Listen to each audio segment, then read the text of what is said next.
शिव पुराण रुद्र संहिता चतुर्थ कुमार खंड अध्याय 1:8। देवताओं द्वारा स्कंद का शिव पार्वती के पास लाया जाना, उनका लाड प्यार, देवों के मांगने पर शिवजी का उन्हें तारक वध के लिए स्वामी कार्तिक को देना, कुमार की अध्यक्षता में देवसेना का प्रस्थान, महिसागर संगम पर तारकासुर का आना और दोनों सेनाओं में मुठभेड़, वीरभद्र का तारक के साथ घोर संग्राम, पुनः श्रीहरि और तारक में भयानक युद्ध। वंदना करने से जिनका मन प्रसन्न हो जाता है, जिन्हें प्रेम अत्यंत प्यारा है, जो प्रेम प्रदान करने वाले, पूर्णानंदमय, भक्तों की अभिलाषा पूर्ण करने वाले, संपूर्ण ऐश्वर्यों के एकमात्र आवास स्थान और कल्याण स्वरूप हैं, सत्य जिनका श्री विग्रह है, जो सत्यमय है, जिनका ऐश्वर्य त्रिकाला बाधित है, जो सत्य प्रिय एवं सत्य प्रदाता है, ब्रह्मा और विष्णु जिनकी स्तुति करते हैं, स्वेच्छानुसार शरीर धारण करने वाले उन भगवान शंकर की मैं वंदना करता हूँ। श्री नारद जी ने पूछा, देवताओं का मंगल करने वाले देव परमात्मा शिव तो सर्वसमर्थ हैं। आत्माराम होकर भी उन्होंने जिस पुत्र की उत्पत्ति के लिए पार्वती के साथ विवाह किया था, उनके वह पुत्र किस प्रकार उत्पन्न हुआ तथा तारकासुर का वध कैसे हुआ, मुझ पर कृपा करके यह सारा वृतांत पूर्ण रूप से वर्णन कीजिए। इसके उत्तर में ब्रह्मा जी ने कथा प्रसंग सुनाकर कुमार के गंगा से उत्पन्न होने तथा कृत्तिका आदि 6 स्त्रियों के द्वारा उनके पाले जाने, उन 6 की संतुष्टि के लिए उनके 6 मुख धारण करने और कृत्तिकाओं के द्वारा पाले जाने के कारण उनका कार्तिकेय नाम होने की बात कही। तदनंतर उनके शंकर गिरिजा की सेवा में लाए जाने की कथा सुनाई। फिर ब्रह्मा जी ने कहा, भगवान शंकर ने कुमार को गोद में बैठाकर अत्यंत स्नेह किया। देवताओं ने उन्हें नाना प्रकार के पदार्थ, विद्याएं, शक्ति और अस्त्र शस्त्रादि प्रदान किए। पार्वती के हृदय में प्रेम समाता नहीं था। उन्होंने हर्षपूर्वक मुस्कुरा कर कुमार को परमोत्तम ऐश्वर्य प्रदान किया, साथ ही चिरंजीवी भी बना दिया। लक्ष्मी ने दिव्य संपत्ति तथा एक विशाल अवनोहर हार अर्पित किया। सावित्री ने प्रसन्न होकर सारी सिद्ध विद्याएं प्रदान की। मुनिश्रेष्ठ, इस प्रकार वहां महोत्सव मनाया गया। सभी के मन प्रसन्न थे। विशेषतः शिव और पार्वती के आनंद का पार नहीं था। इसी बीच देवताओं ने भगवान शंकर से कहा, प्रभो, यह तारकासुर कुमार के हाथों ही मारा जाने वाला है, इसीलिए ही यह पार्वती परिणय तथा कुमारोत्पत्ति आदि उत्तम चरित घटित हुआ है। अतः हम लोगों के सुखार्थ उसका काम तमाम करने के हेतु कुमार को आज्ञा दीजिए। हम लोग आज ही अस्त्र शस्त्र से सुसज्जित होकर तारक को मारने के लिए रण यात्रा करेंगे। ब्रह्मा जी कहते हैं, मुने। यह सुनकर भगवान शंकर का हृदय दयार्द्र हो गया। उन्होंने उनकी प्रार्थना स्वीकार करके उसी समय तारक का वध करने के लिए अपने पुत्र कुमार को देवताओं को सौंप दिया। फिर तो शिवजी की आज्ञा मिल जाने पर ब्रह्मा, विष्णु आदि सभी देवता एकत्र होकर गोह को आगे करके तुरंत ही उस पर्वत से चल दिए। उस समय श्रीहरि आदि देवताओं के मन में पूर्ण विश्वास था कि ये अवश्य तारक का वध कर डालेंगे। वे भगवान शंकर के तेज से भावित हो कुमार के सेनापतित्व में तारक का संहार करने के लिए रण क्षेत्र में आए। उधर महाबली तारक ने जब देवताओं के इस युद्धोद्योग को सुना, तब वह भी एक विशाल सेना के साथ देवों से युद्ध करने के लिए तत्काल ही चल पड़ा। उसकी उस विशाल वाहिनी को आती देख देवताओं को परम विस्मय हुआ। फिर तो वे बलपूर्वक बारंबार सिंहनाद करने लगे। उसी समय तुरंत ही भगवान शंकर की प्रेरणा से विष्णु आदि संपूर्ण देवताओं के प्रति आकाशवाणी हुई। आकाशवाणी ने कहा, देवगण, तुम लोग जो कुमार के अधिनायकत्व में युद्ध करने के लिए उद्यत हुए हो, इससे तुम संग्राम में दैत्यों को जीतकर विजयी होगे। ब्रह्मा जी कहते हैं, मुने। उस आकाशवाणी को सुनकर सभी देवताओं का उत्साह बढ़ गया। उनका भय जाता रहा और वे वीरोचित गर्जना करने लगे। उनकी युद्ध कामना बलवती हो उठी और वे सब के सब कुमार को अग्रणी बनाकर बड़ी उतावली के साथ महिसागर संगम को गए। उधर बहुसंख्यक असुरों से घिरा हुआ वह तारक भी बहुत बड़ी सेना के साथ शीघ्र ही वहां धमका, जहां वे सभी देवता खड़े थे। उस असुर के आगमन काल में प्रलयकालीन मेघों के समान गर्जना करने वाली रणभेरियां तथा अन्यान्य कर्कश शब्द करने वाले रणवाद्य बज रहे थे। उस समय तारकासुर के साथ आने वाले दैत्य ताल ठोकते हुए गर्जना कर रहे थे। उनके पदाघात से पृथ्वी कांप उठती थी। उस अत्यंत भयंकर कोलाहल को सुनकर भी सभी देवता निर्भय ही बने रहे। वे एक साथ मिलकर तारकासुर से लोहा लेने के लिए डटकर खड़े हो गए। उस समय देवराज इंद्र कुमार को गजराज पर बैठाकर सबसे आगे खड़े हुए। वे लोकपालों से घिरे हुए थे और उनके साथ देवताओं की महती सेना थी। तत्पश्चात कुमार ने उस गजराज को तो महेंद्र को ही दे दिया और वे स्वयं एक ऐसे विमान पर आरूढ़ हुए, जो परमाश्चर्यजनक तथा नाना प्रकार के रत्नों से सुशोभित था। उस समय उन विमान पर सवार होने से सर्वगुण संपन्न महायशस्वी शंकर पुत्र कुमार उत्कृष्ट शोभा से संयुक्त होकर सुशोभित हो रहे थे। उन पर परम प्रकाशमान चंवर दुलाए जा रहे थे। इसी बीच बलाभिमानी एवं महावीर देवता और दैत्य क्रोध से विह्वल होकर परस्पर युद्ध करने लगे। उस समय देवताओं और दैत्यों में बड़ा घमासान युद्ध हुआ। क्षण भर में ही सारी रणभूमि रुंड मुंडों से व्याप्त हो गई। तब महाबली तारकासुर बहुत बड़ी सेना के साथ देवताओं से युद्ध करने के लिए वेगपूर्वक आगे बढ़ा। उस रणधुर्मत तारक को युद्ध की कामना से आगे बढ़ते देखकर इंद्र आदि देवता तुरंत ही उसके सामने आए। फिर तो दोनों सेनाओं में महान कोलाहल होने लगा। तत्पश्चात देवों तथा असुरों का विनाश करने वाला ऐसा द्वंद्व युद्ध प्रारंभ हुआ, जिसे देखकर वीर लोग हर्षोत्फुल्ल हो गए और कायरों के मन में भय समा गया। इसी समय वीरभद्र कुपित होकर महाबली प्रमथगणों के साथ वीराभिमानी तारक के समीप आ पहुंचे। वे बलवान गणनायक भगवान शिव के कोप से उत्पन्न हुए थे, अतः समस्त देवताओं को पीछे करके युद्ध की अभिलाषा से तारक के सम्मुख डट गए। उस समय प्रमथगणों तथा सारे असुरों के मन में परमोल्लास था, अतः वे उस महासम में परस्पर गुत्थमगुत्थ होकर जूझने लगे। तदनंतर वीरभद्र से तारक का भयानक युद्ध हुआ। इसी बीच असुरों की सेना रण से विमुख हो भाग चली। इस प्रकार अपनी सेना को तितर बितर हुई देख उसका नायक तारकासुर क्रोध से भर गया और 10,000 भुजाएं धारण करके सिंह पर सवार हो देवगणों को मार डालने के लिए वेगपूर्वक उनकी ओर झपटा। वह युद्ध के मुहाने पर देवों तथा प्रमथगणों को मार मार कर गिराने लगा। तब प्रमथगणों के नेता महाबली वीरभद्र उसके उस कर्म को देखकर उसका वध करने के लिए अत्यंत कुपित हो उठे। फिर तो उन्होंने भगवान शिव के चरण कमल का ध्यान करके एक ऐसा श्रेष्ठ त्रिशूल हाथ में लिया, जिसके तेज से सारी दिशाएं और आकाश प्रकाशित हो उठे। इसी अवसर पर महान कौतुक प्रदर्शन करने वाले स्वामी कार्तिक ने तुरंत ही वीरबाहु द्वारा कहलाकर उस युद्ध को रोक दिया। तब स्वामी की आज्ञा से वीरभद्र उस युद्ध से हट गए। यह देखकर असुर सेनापति महावीर तारक कुपित हो उठा।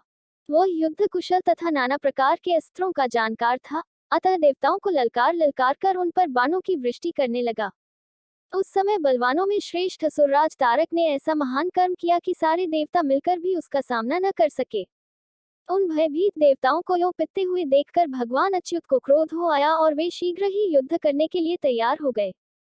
उन भगवान श्रीहरि ने अपने आयुध सुदर्शन चक्र और शारंग धनुष शौंग धनुष को लेकर युद्धस्थल में महादैत्य तारक पर आक्रमण किया।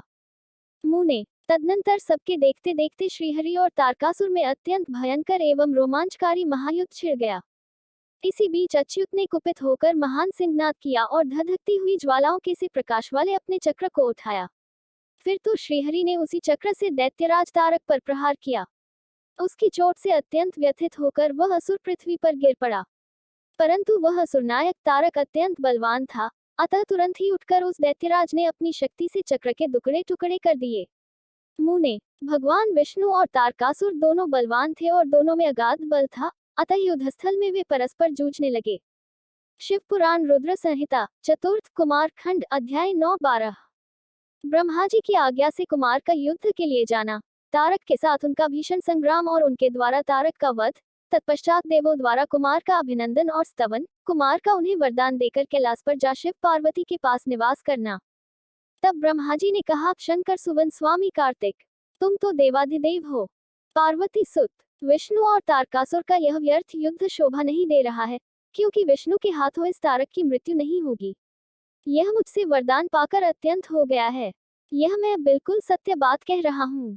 पार्वती नंदन, तुम्हारे अतिरिक्त इस पापी को मारने वाला दूसरा कोई नहीं है, इसलिए महाप्रभु तुम्हें मेरे कथनानुसार ही करना चाहिए। परंतप तुम शीघ्र ही उस दैत्य का वध करने के लिए तैयार हो जाओ, क्योंकि पार्वती पुत्र तारक का संहार करने के निमित्त ही तुम शंकर से उत्पन्न हुए हो। ब्रह्मा जी कहते हैं, मुने यूं मेरा कथन सुनकर शंकरनंदन कुमार कार्तिकेय ठठाकर हंस पड़े और प्रसन्नता पूर्वक बोले, तथास्तु ऐसा ही होगा। तब ऐश्वर्यशाली शंकर सुवन कुमार तारकासुर के वध का निश्चय करके विमान से उतर पड़े और पैदल हो गए। जिस समय महाबली शिवपुत्र कुमार अपनी अत्यंत चमकीली शक्ति को, जो लपटों से दमकती हुई एक बड़ी उल्का सी जान पड़ती थी, हाथ में लेकर पैदल ही दौड़ रहे थे, उस समय उनकी अद्भुत शोभा हो रही थी। उनके मन में तनिक भी व्याकुलता नहीं थी। वे परम प्रचंड और अप्रमेय बलशाली थे। उन षण्मुख को अपनी ओर आते देखकर तारक सुरश्रेष्ठों से बोला, क्या शत्रुओं का संहार करने वाला कुमार यही है? मैं अकेला वीर इसके साथ युद्ध करूंगा और मैं ही समस्त वीरों, प्रमथगणों, लोकपालों तथा श्रीहरि जिनके नायक हैं, उन देवों को भी मार डालूंगा। तदनंतर देवताओं को दुर्वचन कहकर वह असुर तारक भीषण युद्ध करने लगा। उस समय बड़ा विकट संग्राम हुआ। तब शत्रु वीरों का संहार करने वाले कुमार ने शिवजी के चरण कमलों का स्मरण करके तारक के वध का विचार किया। फिर तो महातेजस्वी अब महाबली कुमार रोषावेश में आकर गर्जना करने लगे और बहुत बड़ी सेना के साथ युद्ध के लिए डटकर खड़े हो गए। उस समय समस्त देवताओं ने जय जयकार का शब्द किया और देवर्षियों ने इष्टवाणी द्वारा उनकी स्तुति की। तब तारक और कुमार का संग्राम प्रारंभ हुआ, जो अत्यंत दुस्सह, भयंकर और संपूर्ण प्राणियों को भयभीत करने वाला था। कुमार और तारक दोनों ही शक्ति युद्ध में परम प्रवीण थे, अतः अत्यंत रोषावेश में वे परस्पर एक दूसरे पर प्रहार करने लगे। परम पराक्रमी वे दोनों नाना प्रकार के पैतरे बदलते हुए गर्जना कर रहे थे और अनेक प्रकार से दाव पेंच से एक दूसरे पर आघात कर रहे थे। उस समय देवता, गंधर्व और किन्नर सभी चुपचाप खड़े होकर वह दृश्य देखते रहे। उन्हें परम विस्मय हुआ, यहाँ तक कि वायु का चलना बंद हो गया, सूर्य की प्रभा फीकी पड़ गई और पर्वत एवं वन काननों सहित सारी पृथ्वी कांप उठी। इसी अवसर पर हिमालय आदि पर्वत स्नेहाभिभूत होकर कुमार की रक्षा के लिए वहां आए। तब उन सभी पर्वतों को भयभीत देखकर शंकर एवं गिरिजा के पुत्र कुमार उन्हें सांत्वना देते हुए बोले। कुमार ने कहा, महाभाग पर्वतों, तुम लोग खेद मत करो, तुम्हें किसी प्रकार की चिंता नहीं करनी चाहिए। मैं आज तुम सब लोगों की आंखों के सामने ही इस पापी का काम तमाम कर दूंगा। यूं उन पर्वतों तथा देवगणों को ढाल से बंधाकर कुमार ने गिरिजा और शंभु को प्रणाम किया तथा अपनी कांतिमती शक्ति को हाथ में लिया। शंभु पुत्र कुमार महाबली तथा ऐश्वर्यशाली तो थे ही। जब उन्होंने तारक का वध करने की इच्छा से शक्ति हाथ में ली, उस समय उनकी अद्भुत शोभा हुई। तदनंतर शंकर जी के तेज से संपन्न कुमार ने उस शक्ति से तारकासुर पर, जो समस्त लोगों को कष्ट देने वाला था, प्रहार किया। उस शक्ति के आघात से तारकासुर के सभी अंग छिन्न भिन्न हो गए और संपूर्ण असुरगणों का अधिपति वह महावीर सहसा धराशायी हो गया। मुने, सबके देखते देखते वही कुमार द्वारा मारे गए तारक के प्राण पखेरु उड़ गए। उस उत्कृष्ट वीर तारक को महासम में प्राणहित होकर गिरा हुआ देखकर वीरवर कुमार ने पुनः उस पर वार नहीं किया। उस महाबली दैत्यराज तारक के मारे जाने पर देवताओं ने बहुत से असुरों को मौत के घाट उतार दिया। उस युद्ध में कुछ असुरों ने भयभीत होकर हाथ जोड़ लिए, कुछ के शरीर छिन्न भिन्न हो गए और हजारों दैत्य मृत्यु के अतिथि बन गए। कुछ शरणार्थी दैत्य अंजलि बांधकर पाही पाही रक्षा कीजिए, यूं पुकारते हुए कुमार के शरणापन्न हो गए। कुछ मार डाले गए और कुछ मैदान छोड़कर भाग गए। सहस्त्रों दैत्य जीवन की आशा से भागकर पाताल में घुस गए। उन सब की आशाएं भग्न हो गई थी और मुख पर दीनता छाई हुई थी। मुनीश्वर, इस प्रकार वह सारी दैत्य सेना विनष्ट हो गई। देवगणों के भय से कोई भी वहां ठहर न सका। उस दुरात्मा तारक के मारे जाने पर सभी लोग निष्कंटक हो गए और इंद्र आदि सभी देवता आनंदमग्न हो गए। यूं कुमार को विजयी देखकर एक साथ ही संपूर्ण देवताओं तथा त्रिलोकी के समस्त प्राणियों को आनंद प्राप्त हुआ। उस समय शंकर भी कार्तिकेय की विजय का समाचार पाकर प्रसन्नता से भर गए और पार्वती जी के साथ गणों से घिरे हुए वहां पधारे।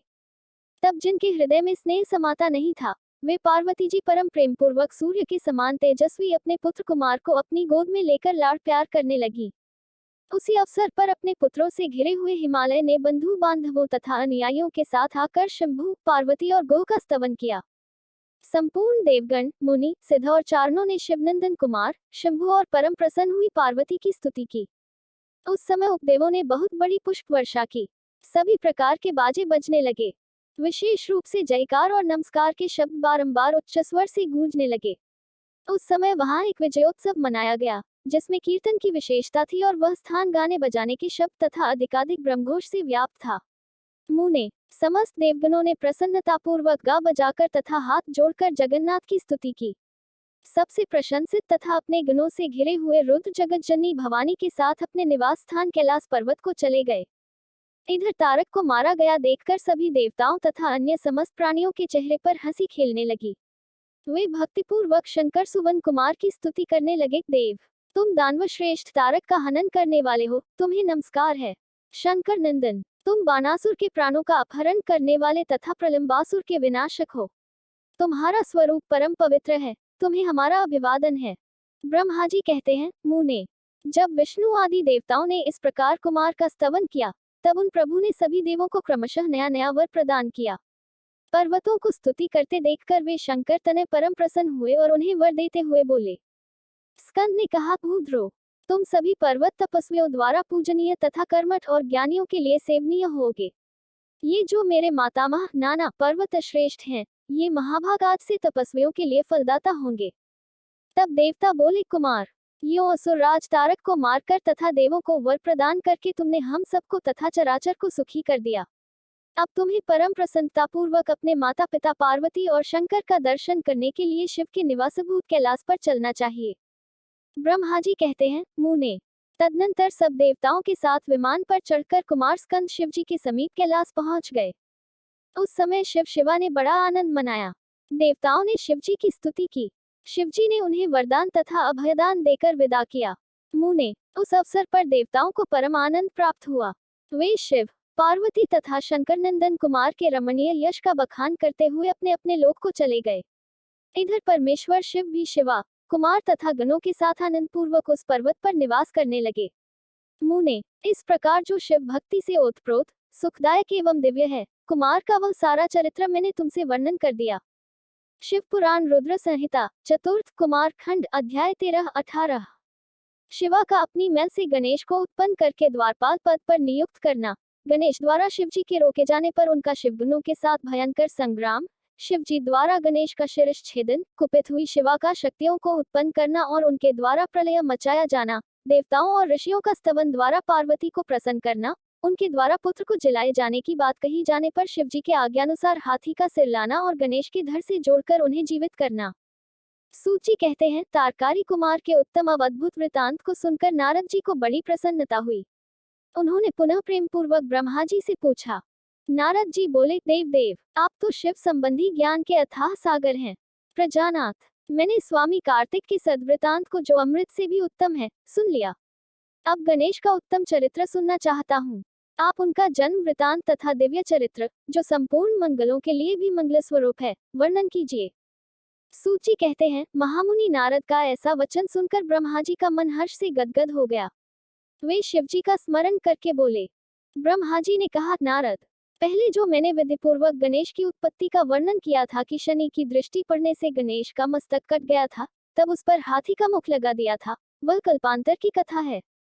अब श्वेतकल्प में घटित हुई गणेश की जन्म कथा का वर्णन करता हूँ, जिसमें कृपालु शंकर ने ही उनका मस्तक काट लिया था।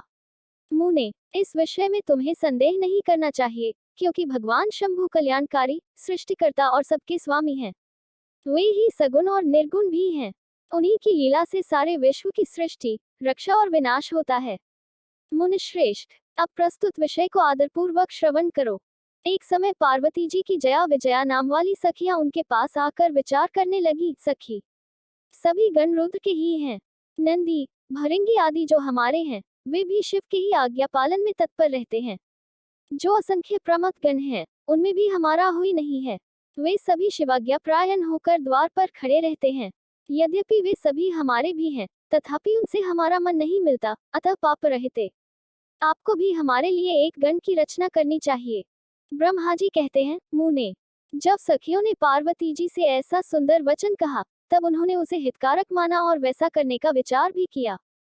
तदनंतर किसी समय जब पार्वती जी स्नान कर रही थी, तब सदाशिव नंदी को डरा धमकाकर घर के भीतर चले आए। शंकर जी को आते देखकर स्नान करती हुई जगतजननी पार्वती उठकर खड़ी हो गईं। उस समय उनको बड़ी लज्जा आई। वे आश्चर्यचकित हो गईं। उस अवसर पर उन्होंने सखियों के वचन को हितकारक तथा सुखप्रद माना। उस समय ऐसी घटना घटित होने पर परमाया परमेश्वरी शिवपत्नी पार्वती ने मन में ऐसा विचार किया कि मेरा कोई एक ऐसा सेवक होना चाहिए, जो परम शुभ, कार्यकुशल और मेरी ही आज्ञा में तत्पर रहने वाला हो, उससे तनिक भी विचलित होने वाला नहीं हो। यूं विचार कर पार्वती देवी ने अपने शरीर की मैल से एक ऐसे चेतन पुरुष का निर्माण किया, जो संपूर्ण शुभ लक्षणों से संयुक्त था। उसके सभी अंग सुंदर एवं दोषरहित थे। उसका वह शरीर विशाल, परम शोभायमान और महान बल पराक्रम से संपन्न था। देवी ने उसे अनेक प्रकार के वस्त्र, नाना प्रकार के आभूषण और बहुत सा उत्तम आशीर्वाद देकर कहा, तुम मेरे पुत्र हो, मेरे अपने ही हो, तुम्हारे समान प्यारा मेरा यहाँ कोई दूसरा नहीं है। पार्वती के ऐसा कहने पर वह पुरुष उन्हें नमस्कार करके बोला। गणेश ने कहा, माँ, आज आपको कौन सा कार्य आ पड़ा है, मैं आपके कथनानुसार उसे पूर्ण करूंगा। गणेश के यूं पूछने पर पार्वती जी अपने पुत्र को उत्तर देते हुए बोली। शिवा ने कहा, तात, तुम मेरे पुत्र हो, मेरे अपने हो, अतः तुम मेरी बात सुनो। आज से तुम मेरे द्वारपाल हो जाओ। सत्पुरुष, मेरी आज्ञा के बिना कोई भी हठपूर्वक मेरे महल के भीतर प्रवेश न करने पाए, चाहे वह कहीं से भी आए, कोई भी हो।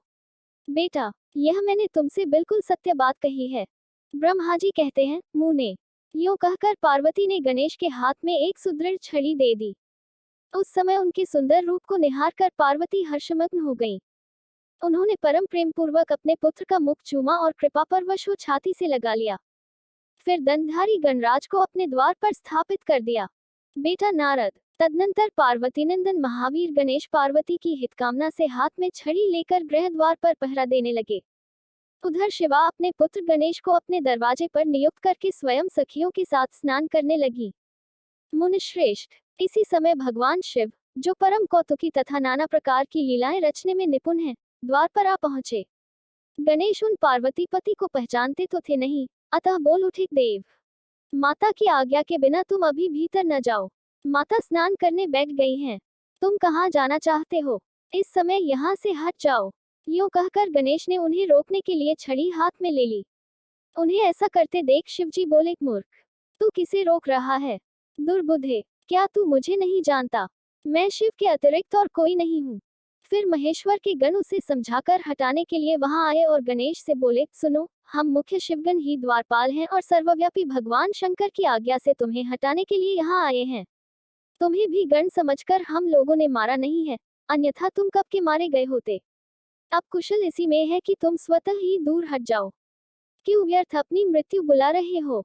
ब्रह्मा जी कहते हैं, मुने। यूं कहे जाने पर भी गिरिजानंदन गणेश निर्भय ही बने रहे। उन्होंने शिवगणों को फटकारा और दरवाजे को नहीं छोड़ा।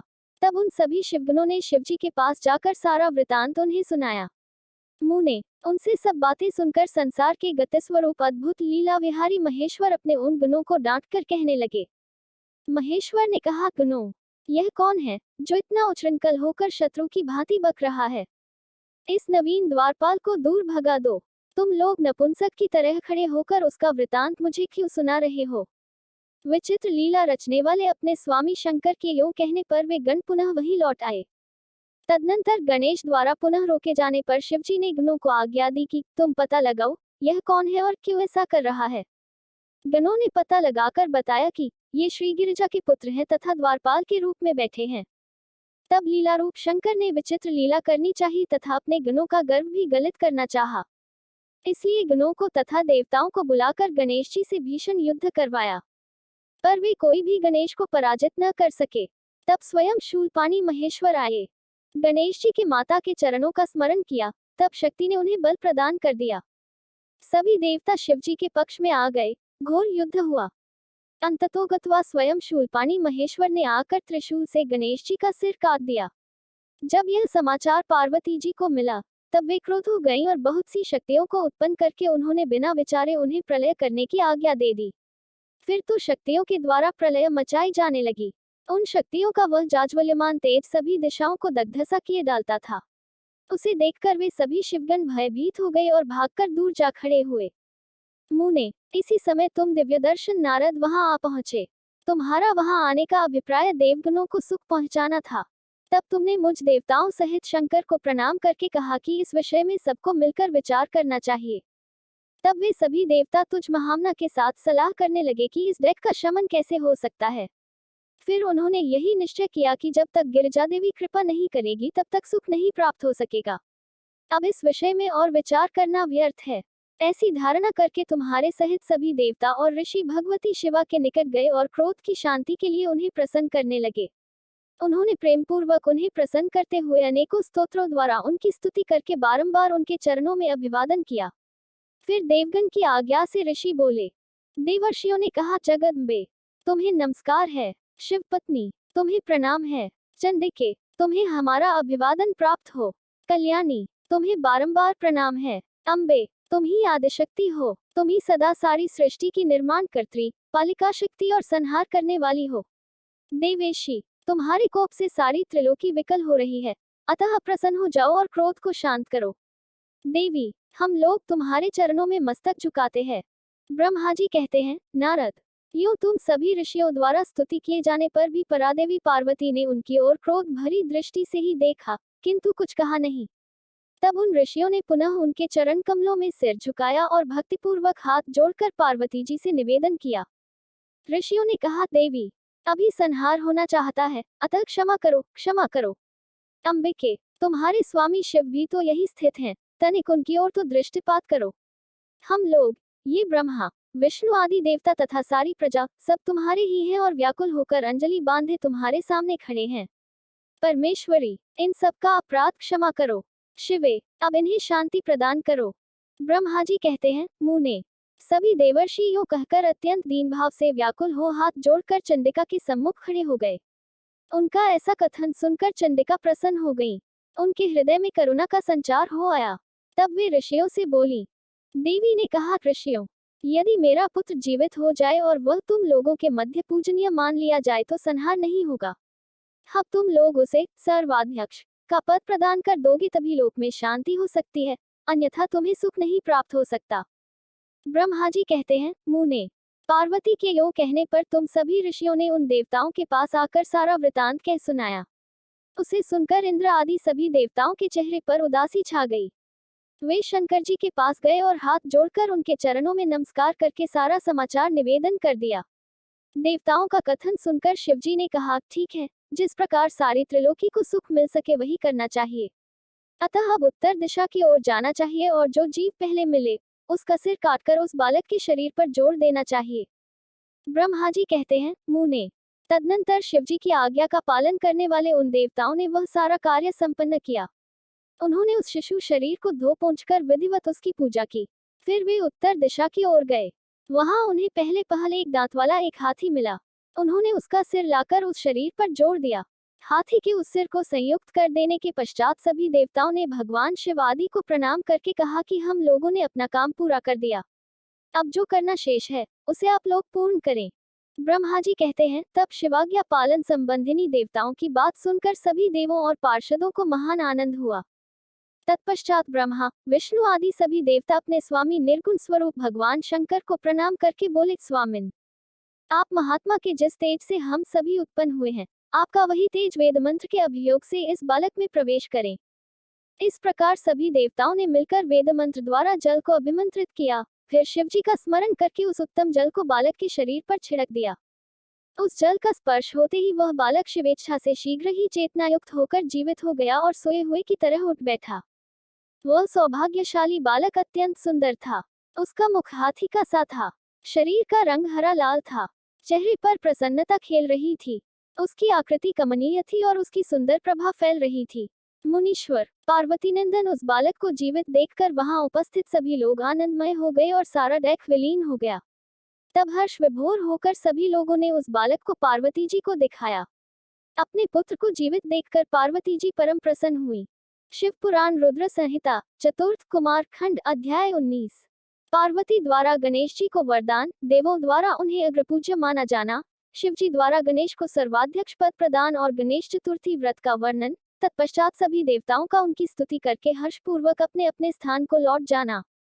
ब्रह्मा जी कहते हैं, मुने, जब विकृत स्वरूप वाले गिरिजा पुत्र गजानन व्यग्रता रहित होकर जीवित हो उठे, तब गणनायक देवों ने उनका अभिषेक किया। अपने पुत्र को देखकर पार्वती देवी आनंदमग्न हो गईं और उन्होंने हर्षातिरेक से उस बालक को दोनों हाथों से पकड़कर छाती से लगा लिया। फिर अंबिका ने प्रसन्न होकर अपने पुत्र गणेश को अनेक प्रकार के वस्त्र और आभूषण प्रदान किए।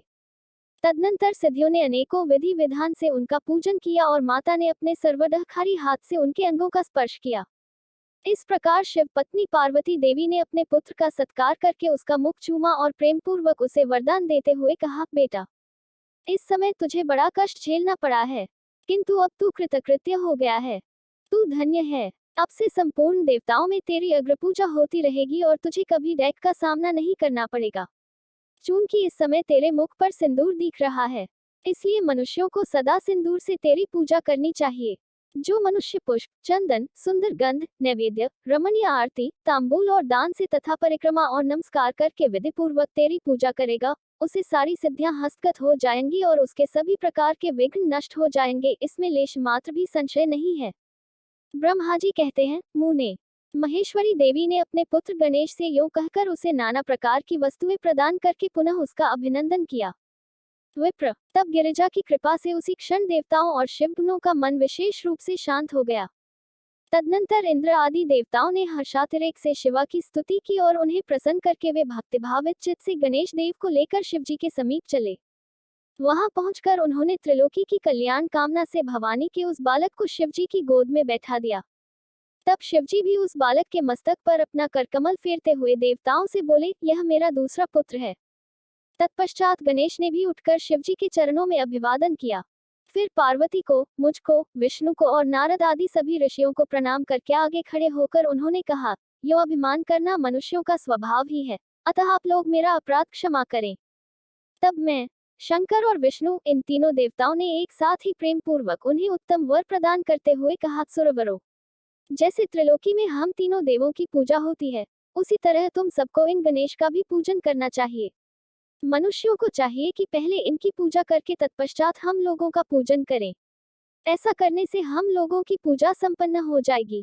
देवगणों, यदि कहीं इनकी पूजा पहले न करके अन्य देव का पूजन किया गया तो उस पूजन का फल नष्ट हो जाएगा, उसमें अन्यथा विचार करने की आवश्यकता नहीं है। ब्रह्मा जी कहते हैं, मुने। तदनंतर ब्रह्मा, विष्णु और शंकर आदि सभी देवताओं ने मिलकर पार्वती को प्रसन्न करने के लिए वही गणेश को सर्वाध्यक्ष घोषित कर दिया। उसी समय शिवजी परम प्रसन्न चित्त से पुनः गणेश को लोक में सर्वदा सुख देने वाले अनेकों वर प्रदान करते हुए बोले। शिवजी ने कहा, गिरिजानंदन, निस्संदेह मैं तुझ पर परम प्रसन्न हूँ। मेरे प्रसन्न हो जाने पर अब तू सारे जगत को ही प्रसन्न हुआ समझ। अब कोई भी तेरा विरोध नहीं कर सकता। तू शक्ति का पुत्र है, अतः अत्यंत तेजस्वी है।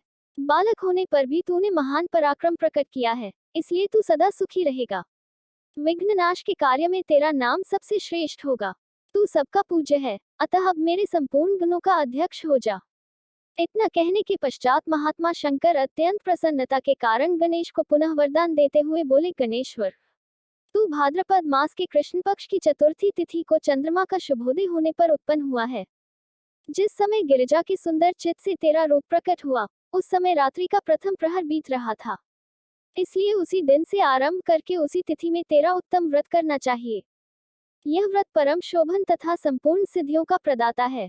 वर्ष के अंत में जब पुनः वही चतुर्थी आ जाए तब तक मेरे कथनानुसार तेरे व्रत का पालन करना चाहिए। जिन्हें संसार में अनेकों प्रकार के अनुपम सुखों की कामना हो, उन्हें चतुर्थी के दिन भक्तिपूर्वक विधि सहित तेरा पूजन करना चाहिए। जब मार्गशीर्ष मास के कृष्ण पक्ष की चतुर्थी आए तब उस दिन प्रातःकाल स्नान करके व्रत के लिए ब्राह्मणों से निवेदन करे। पूर्वोक्त विधि से उपवास करे। फिर धातु की, मूंगे की, श्वेत मदार की अथवा मिट्टी की मूर्ति बनाकर उसकी प्राण प्रतिष्ठा करे और भक्तिभाव से नाना प्रकार के दिव्य गंधों, चंदनों और पुष्पों से उसकी पूजा करे। पुनः रात्रि का प्रथम प्रहर बीत जाने पर स्नान करके दुर्वादलों से पूजन करना चाहिए। यह दूर्वा जड़ रहित, 12 अंगुल लंबी और 3 गांठों वाली होनी चाहिए। ऐसी 101 अथवा 21 दूर्वा से उस स्थापित प्रतिमा की पूजा करे। तत्पश्चात धूप, दीप, अनेक प्रकार के नैवेद्य, तांबूल, अर्घ्य और उत्तम उत्तम पदार्थों द्वारा गणेश की पूजा करे और स्तवन करके उसके आगे प्रणिपात करे। यूं गणेश की पूजा करने के पश्चात बालचंद्रमा का पूजन करे। तत्पश्चात हर्षपूर्वक ब्राह्मणों की पूजा करके उन्हें मिष्टान का भोजन कराए। उनके भोजन कर लेने के बाद स्वयं भी नमक रहित मिष्टान का ही प्रसाद पाए। फिर गणेश का स्मरण करके अपने सभी नियमों का विसर्जन कर दे। इस प्रकार करने से यह शुभ व्रत पूर्ण होता है। बेटा, यूं व्रत करते करते जब वर्ष पूरा हो जाए, तब व्रती मनुष्य को चाहिए कि वह व्रत की पूर्ति के लिए व्रतोद्यापन का कार्य भी संपन्न करे। इसमें मेरे आज्ञानुसार 12 ब्राह्मणों को भोजन कराना चाहिए। व्रती को चाहिए कि वह एक कलश स्थापित करके उस पर तेरी मूर्ति की पूजा करे।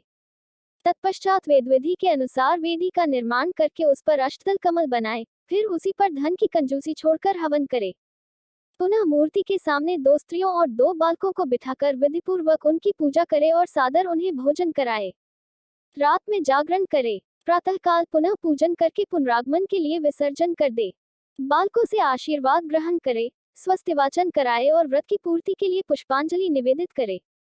फिर नमस्कार करके नाना प्रकार के कार्यों की कल्पना करे। इस प्रकार जो इस व्रत को पूर्ण करता है, उसे अभीष्ट फल की प्राप्ति होती है। गणेश, जो श्रद्धा सहित अपनी शक्ति के अनुसार नित्य तेरी पूजा करेगा, उसके सभी मनोरथ सफल हो जाएंगे। मनुष्यों को सिंदूर, चंदन, चावल, केतकी पुष्प आदि अनेकों उपचारों द्वारा गणेश्वर का पूजन करना चाहिए। यूं जो लोग नाना प्रकार के उपचारों से भक्तिपूर्वक तेरी पूजा करेंगे, उनके विघ्नों का सदा के लिए नाश हो जाएगा और उनकी कार्य सिद्धि होती रहेगी।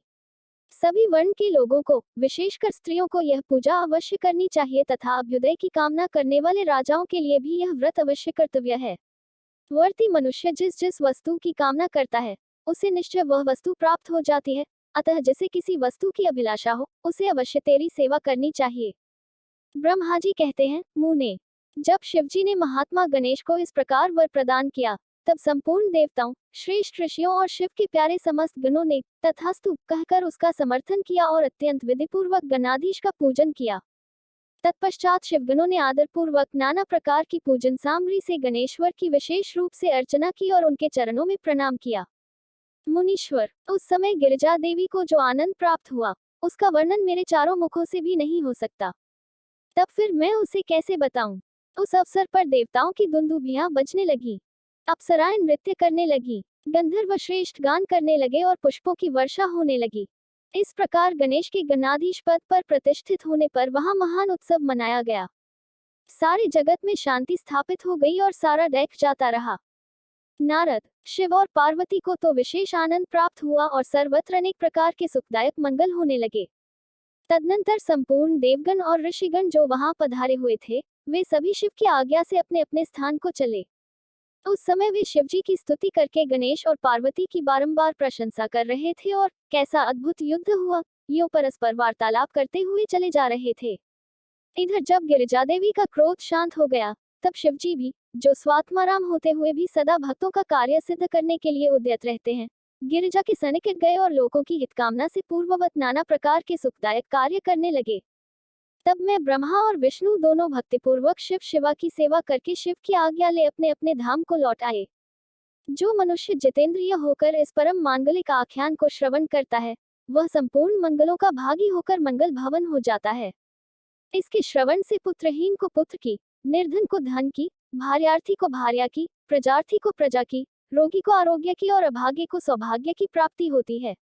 जिस स्त्री का पुत्र और धन नष्ट हो गया हो और पति परदेश चला गया हो, उसे उसका पति मिल जाता है।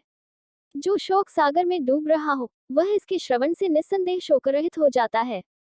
यह गणेश चरित्र संबंधी ग्रंथ जिसके घर में सदा वर्तमान रहता है, वह मंगल संपन्न होता है, इसमें तनिक भी संशय की गुंजाइश नहीं है। जो यात्रा के अवसर पर अथवा किसी भी पुण्य पर्व पर इसे मन लगाकर सुनता है, वह श्री गणेश जी की कृपा से संपूर्ण अभीष्ट फल प्राप्त कर लेता है। शिव पुराण महात्म्य अध्याय 20। स्वामी कार्तिक और गणेश की बाल लीला, दोनों का परस्पर विवाह के विषय में विवाद, शिवजी द्वारा पृथ्वी परिक्रमा का आदेश, कार्तिकेय का प्रस्थान, गणेश का माता पिता की परिक्रमा करके उनसे पृथ्वी परिक्रमा स्वीकृत कराना, विश्वरूप की सिद्धि और बुद्धि नामक दोनों कन्याओं के साथ गणेश का विवाह और उनसे क्षेम तथा लाभ नामक 2 पुत्रों की उत्पत्ति, कुमार का पृथ्वी परिक्रमा करके लौटना और शिशुब्ध होकर क्रौंच पर्वत पर चला जाना, कुमारखंड के श्रवण की महिमा। नारद जी ने पूछा, तात, मैंने गणेश के जन्म संबंधी अनुपम वृतांत तथा परम पराक्रम से विभूषित उनका दिव्य चरित्र भी सुन लिया। सुरेश्वर, उसके बाद कौन सी घटना घटी, उसका वर्णन कीजिए, क्योंकि पिताजी शिव और पार्वती का उज्जवल यश महान आनंद प्रदान करने वाला है। ब्रह्मा जी ने कहा, मुनिश्रेष्ठ, तुम तो बड़े कारुणिक हो, तुमने बड़ी उत्तम बात पूछी है। ऋषिसतम, अच्छा, अब मैं उसका वर्णन करता हूँ, तुम ध्यान लगाकर सुनो। विपेंद्र, शिव और पार्वती अपने दोनों पुत्रों की बाल लीला देख देख कर महान प्रेम में मग्न रहने लगे। पुत्रों का लाड़ प्यार करने के कारण माता पिता का सुख दिनों दिन बढ़ता जाता था और वे दोनों कुमार प्रीतिपूर्वक आनंद के साथ तरह तरह की लीलाएं करते थे। मुनीश्वर, वे दोनों बालक स्वामी कार्तिक और गणेश भक्ति पूरित चित्त से सदा माता पिता की परिचर्या किया करते थे। इससे माता पिता का महान स्नेह षण्मुख और गणेश पर शुक्ल पक्ष के चंद्रमा की भांति दिन प्रतिदिन बढ़ता ही गया। एक समय शिव और शिवा दोनों प्रेम पूर्वक एकांत में बैठकर यूं विचार करने लगे कि हमारे ये दोनों पुत्र विवाह के योग्य हो गए, अब इन दोनों का शुभ विवाह कैसे संपन्न हो। हमें तो जैसे सदानंद प्यारा है, वैसे ही गणेश भी है।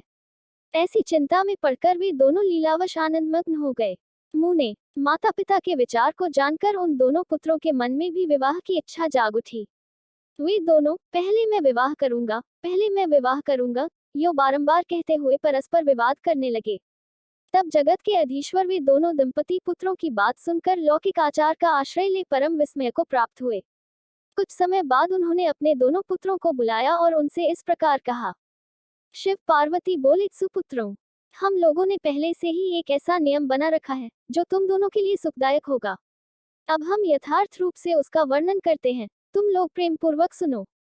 प्यारे बच्चों, हमें तो तुम दोनों पुत्र समान ही प्यारे हो, किसी पर विशेष प्रेम हो ऐसी बात नहीं है। अतः हमने तुम लोगों के विवाह के विषय में एक ऐसी शर्त बनाई है जो दोनों के लिए कल्याणकारिणी है। वह शर्त यह है कि जो सारी पृथ्वी की परिक्रमा करके पहले लौट आएगा, उसी का शुभ विवाह पहले किया जाएगा। ब्रह्मा जी कहते हैं, मुने, माता पिता की यह बात सुनकर शरजन्मा महाबली कार्तिकेय तुरंत ही अपने स्थान से पृथ्वी की परिक्रमा करने के लिए चल दिए। परंतु अगाध बुद्धि संपन्न गणेश वहीं खड़े रह गए। वे अपनी उत्तम बुद्धि का आश्रय ले बारंबार मन में विचार करने लगे कि अब मैं क्या करूं, कहाँ जाऊं। परिक्रमा तो मुझसे हो नहीं सकेगी, क्योंकि कोस भर चलने के बाद आगे मुझसे चला जाएगा नहीं। फिर सारी पृथ्वी की परिक्रमा करके मैं कैसे सुख प्राप्त कर सकूंगा। ऐसा विचार कर गणेश ने जो कुछ किया उसे सुनो। उन्होंने अपने घर लौटकर विधिपूर्वक स्नान किया और माता पिता से इस प्रकार कहा। गणेश जी बोले, पिताजी एवं माताजी, मैंने आप लोगों की पूजा करने के लिए यहाँ 2 आसन स्थापित किए हैं। आप दोनों इस पर विराजिए और मेरा मनोरथ पूर्ण कीजिए। ब्रह्मा जी कहते हैं, मुने, गणेश की बात सुनकर पार्वती और परमेश्वर उनकी पूजा ग्रहण करने के लिए आसन पर विराजमान हो गए। तब गणेश ने उनकी विधिपूर्वक पूजा की और बारंबार प्रणाम करते हुए उनकी 7 बार प्रदक्षिणा की। बेटा नारद, गणेश तो बुद्धि सौगर थे ही, वे हाथ जोड़कर प्रेममग्न माता पिता की बहुत प्रकार से स्तुति करके बोले। गणेश जी ने कहा, हे माताजी तथा हे पिताजी, आप लोग मेरी उत्तम बात सुनिए और शीघ्र ही मेरा शुभ विवाह कर दीजिए।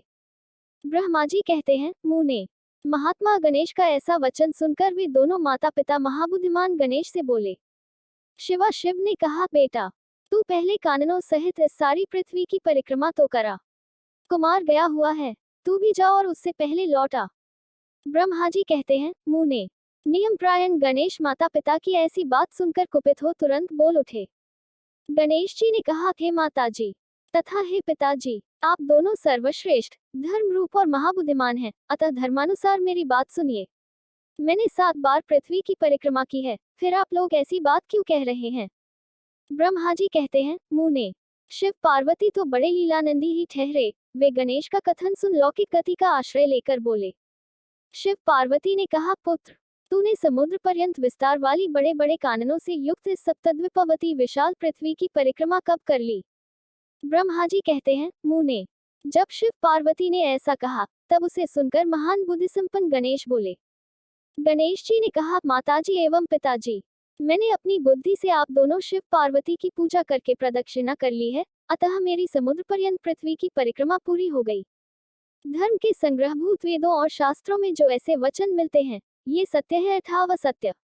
जो पुत्र माता पिता की पूजा करके उनकी प्रदक्षिणा करता है, उसे पृथ्वी परिक्रमा जनित फल सुलभ हो जाता है। जो माता पिता को घर पर छोड़कर तीर्थ यात्रा के लिए जाता है, वह माता पिता की हत्या से मिलने वाले पाप का भागी होता है, क्योंकि पुत्र के लिए माता पिता का चरण सरोज ही महान तीर्थ है। अन्य तीर्थ तो दूर जाने पर प्राप्त होते हैं, परंतु धर्म का साधनभूत यह तीर्थ तो पास में ही सुलभ है। पुत्र के लिए माता पिता और स्त्री के लिए पति, ये दोनों सुंदर तीर्थ घर में ही वर्तमान हैं। ऐसा जो वेद शास्त्र निरंतर उद्घोषित करते रहते हैं, उसे फिर आप लोग असत्य कर दीजिए। और यदि वह असत्य हो जाएगा तो निस्संदेह वेद भी असत्य हो जाएगा और वेद द्वारा वर्णित आपका यह स्वरूप भी झूठा समझा जाएगा। इसलिए या तो शीघ्र ही मेरा शुभ विवाह कर दीजिए कि वेद शास्त्र झूठे हैं, आप दोनों धर्मरूप हैं, अतः भली भांति विचार करके इन दोनों में जो परमोत्तम प्रतीत हो उसे प्रयत्नपूर्वक करना चाहिए।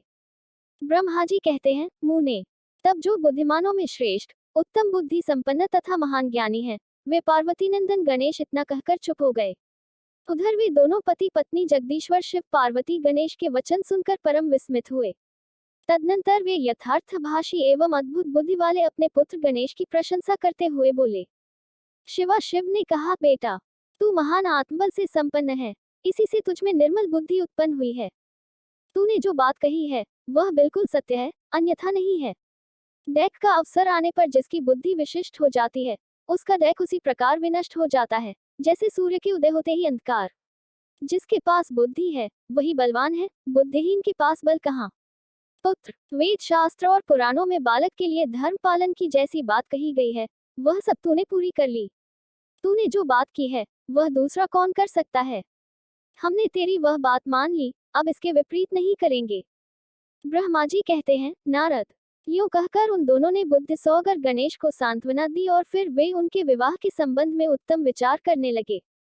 इसी समय जब प्रसन्न बुद्धि वाले प्रजापति विश्वरूप को शिवजी के उद्योग का पता चला, तब उस पर विचार करके उन्हें परम सुख प्राप्त हुआ। उन प्रजापति विश्वरूप की दिव्य रूप संपन्न एवं सर्वांग शोभना 2 सुंदरी कन्याएं थीं, जिनका नाम सिद्धि और बुद्धि था।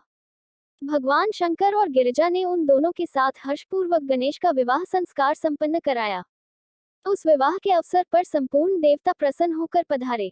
उस समय शिव और पार्वती का जैसा मनोरथ था, उसी के अनुसार विश्वकर्मा ने वह विवाह किया। उसे देखकर ऋषियों तथा देवताओं को परम हर्ष प्राप्त हुआ। मुने, गणेश को भी उन दोनों पत्नियों के मिलने से जो सुख प्राप्त हुआ, उसका वर्णन नहीं किया जा सकता। कुछ काल के पश्चात महात्मा गणेश के उन दोनों पत्नियों से तो दिव्य पुत्र उत्पन्न हुए। उनमें गणेश पत्नी सिद्धि के गर्भ से क्षेम नामक पुत्र पैदा हुआ और बुद्धि के गर्भ से जिस परम सुंदर पुत्र ने जन्म लिया, उसका नाम लाभ हुआ। इस प्रकार जब गणेश अचिंत्य सुख का भोग करते हुए निवास करने लगे, तब दूसरे पुत्र स्वामी कार्तिक पृथ्वी की परिक्रमा करके लौटे। उस समय नारद जी ने आकर कुमार स्कंद को सब समाचार सुनाए। उन्हें सुनकर कुमार के मन में बड़ा क्षोभ हुआ और वे माता पिता शिव के द्वारा रोके जाने पर भी न रुककर क्रौंच पर्वत की ओर चले गए। देवर्षि, उसी दिन से शिव पुत्र स्वामी कार्तिक का कुमारत्व कुंवारपना प्रसिद्ध हो गया। उनका नाम त्रिलोकी में विख्यात हो गया। वह शुभदायक, सर्वपापहारी, पुण्यमय और उत्कृष्ट ब्रह्मचर्य की शक्ति प्रदान करने वाला है। कार्तिक की पूर्णिमा को सभी देवता, ऋषि, तीर्थ और मुनीश्वर सदा कुमार का दर्शन करने के लिए क्रौंच पर्वत पर जाते हैं।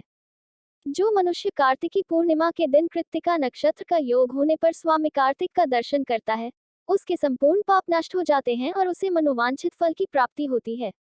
इधर स्कंद का बिछोह हो जाने पर उमा को महान दैख हुआ।